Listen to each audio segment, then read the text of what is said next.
کبھی سوچا ہے کہ کیسے بکھرے ہوئے آپس میں لڑتے ہوئے قبیلے مل کر ایک مضبوط سلطنت بن جاتے ہیں؟ آج ہم قدیم اسرائیل کے اسی حیرت انگیز سفر کو دیکھیں گے۔ یہ ایک ایسی کہانی ہے جو ہمیں بتاتی ہے کہ استحکام اور شناخت کی تلاش میں قومیں کیا کچھ کرتی ہیں۔ تو اصل سوال یہی ہے نا کہ ایک بکھرا ہوا معاشرہ، ایک متحدہ قوم کیسے بنتا ہے؟ یہ چیلنج تو ہر دور میں رہا ہے، لیکن قدیم اسرائیل کے لیے یہ زندگی اور موت کا سوال تھا، اور ان کا جواب آزادی اور سلامتی کے بیچ ایک بہت ہی مشکل انتخاب میں چھپا تھا۔ تو چلیں ذرا ماضی میں چلتے ہیں۔ بادشاہت سے بھی پہلے کی بات ہے، جب بنی اسرائیل 12 قبیلوں کا ایک ڈھیلا ڈھالا سا اتحاد تھے۔ ہر قبیلہ اپنی مرضی کا مالک تھا۔ سوچیں، نہ کوئی ایک بادشاہ، نہ کوئی دارالحکومت، اور نہ ہی کوئی مستقل فوج جو ان سب کی حفاظت کر سکے۔ اب ظاہر ہے یہ نظام کوئی بہت پائیدار تو نہیں تھا، بلکہ یوں کہیں کہ کافی خطرناک تھا۔ قبیلے صرف تب اکٹھے ہوتے جب سر پر کوئی بڑی مصیبت آن پڑتی۔ اس کا مطلب یہ تھا کہ وہ ہر وقت اپنے پڑوسی دشمنوں، خاص طور پر فلسطینیوں کے حملوں کی زد میں رہتے تھے، جن کی نظریں ہمیشہ ان کی زمین پر ہوتی تھیں۔ اسی افراتفری سے بھرے دور کو قاضیوں کا دور کہتے ہیں۔ لیکن ایک منٹ، یہ وہ قاضی نہیں جو عدالت میں فیصلے سناتے ہیں۔ نہیں، بالکل نہیں۔ یہ تو فوجی لیڈرز تھے جو بحران کے وقت اچانک ابھرتے تھے اور ایک نہ ختم ہونے والے چکر میں اپنی قوم کو بچانے کے لیے کھڑے ہو جاتے تھے۔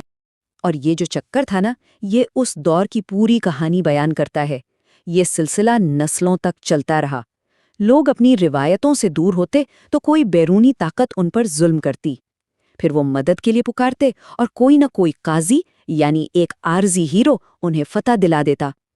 لیکن مسئلہ یہ تھا کہ امن کبھی ٹکتا نہیں تھا، اور یہ چکر پھر سے شروع ہو جاتا تھا۔ آخرکار ایک وقت آیا جب یہ مسلسل افراتفری برداشت سے باہر ہو گئی۔ لوگ نسل در نسل اس غیر یقینی صورتحال سے تنگ آ چکے تھے، اور انہوں نے ایک بہت بڑے، ایک انقلابی حل کا مطالبہ کر دیا۔ ایک ایسا حل جو اس چکر کو ہمیشہ کے لیے توڑ دے۔ لوگوں کو یہ احساس ہونے لگا کہ بھئی یہ عارضی ہیروز پر بھروسہ کرنا اب کام نہیں کرے گا۔ انہیں اب کوئی مستقل بندوبست چاہیے تھا، ایک ایسا نظام جو صرف طوفان کے وقت نہیں بلکہ ہر وقت انہیں تحفظ اور استحکام دے سکے۔ اور پھر وہ پکار ایک زوردار مطالبے میں بدل گئی۔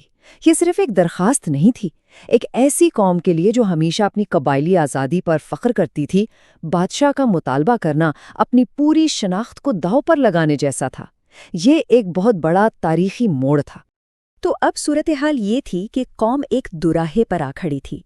ایک طرف تھی قبائلی آزادی، جس میں ہر قبیلہ خود مختار تھا، لچک تھی لیکن کوئی تحفظ نہیں تھا، اور دوسری طرف تھا بادشاہت کا نیا اور انجان تصور، یعنی مرکزی طاقت، ایک مستقل فوج، لیکن اپنی آزادی کھونے کا خطرہ بھی ساتھ تھا۔ تو اس بڑی بحث کا نتیجہ کیا نکلا؟ فیصلہ ہو گیا۔ قوم نے اپنا انتخاب کر لیا تھا۔ انہوں نے استحکام کو آزادی پر ترجیح دی اور ایک بادشاہ کے جھنڈے تلے متحد ہونے کا فیصلہ کیا۔ یہ جو پوری تبدیلی تھی نا، یہ 3 اہم شخصیات کے گرد گھومتی ہے۔ سب سے پہلے تھے سموئیل، آخری قاضی، جنہوں نے ہچکچاتے ہوئے لوگوں کی بات مانی۔ انہوں نے ساؤل کو پہلا بادشاہ بنایا، جو ایک اچھا جنگجو تو تھا لیکن ایک مضبوط حکمران ثابت نہ ہو سکا۔ اصل تبدیلی وہ بادشاہ داؤد کے ساتھ آئی، جس نے نہ صرف تمام قبیلوں کو اکٹھا کیا بلکہ یروشلم کو دارالحکومت بنا کر ایک حقیقی ریاست کی بنیاد رکھی۔ تو آخر میں اس سب کا حاصل کیا تھا؟ بادشاہت کے قیام نے سب کچھ بدل کر رکھ دیا۔ یہ ایک گہری اور دیرپا تبدیلی تھی۔ اس کی کامیابیاں بھی تھیں اور ایک قیمت بھی چکانی پڑی۔ اور یہ تبدیلی کتنی بڑی تھی؟ ذرا دیکھیے، وہ جو قبائلوں کا ایک ڈھیلا ڈھالا سا اتحاد تھا، وہ اب ایک متحدہ سلطنت بن گیا۔ عارضی لشکروں کی جگہ ایک مستقل فوج نے لے لی۔ اب وہ صرف لوگ نہیں تھے، وہ ایک ریاست تھے جس کی ایک واضح پہچان اور مرکزی طاقت تھی۔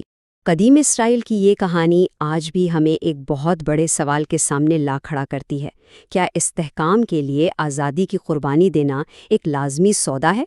یہ ایک ایسا سوال ہے جو قومیں ہزاروں سالوں سے خود سے پوچھ رہی ہیں، اور شاید آج بھی اس کا جواب تلاش کر رہی ہیں۔